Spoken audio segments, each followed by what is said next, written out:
I'm Geoprobe service technician Roman Burrows. Today we're going to talk about maintaining the battery on your Geoprobe machine. One of the most often neglected items on a Geoprobe machine is the battery. Today we're going to walk you through keeping your battery terminals clean and tight, including on the master switch. The connection on this battery is covered in grease and it is a little loose, so we're going to remove the terminal by loosening the nut and removing the terminal. For the grease, I'm just going to wipe it down with a rag.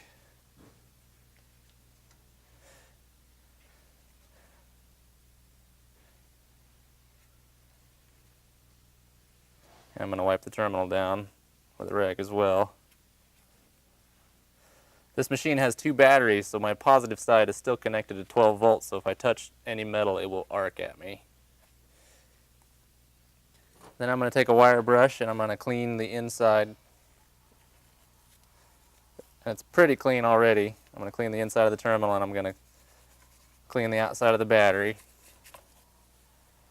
And then I'm going to put a little dielectric grease on the inside, on the outside of the terminal here to help keep the connection clean. I'm going to carefully replace the terminal.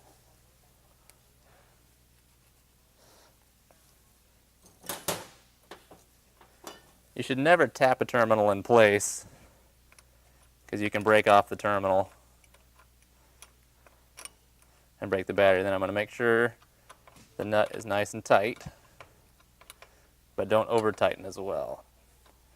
Just make sure it's secure enough it doesn't wiggle, and I'm going to put the rubber cover back in place and we're good to go.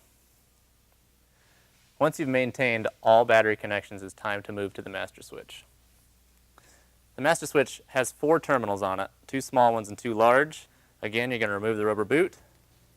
You'll remove the nut and clean the connections individually, replace the connections, and then replace the rubber boot. Also check and make sure all terminals are tight to be well maintained. The connections on this machine were pretty clean, but if you find your connections to be much more corroded, try to remove as much corrosion as possible. Corrosion causes poor contact, which causes low amperage, which is hard on other electrical components on the machine. One more tip. Some people choose to turn off the master switch when storing the machine. This is a good safety mechanism.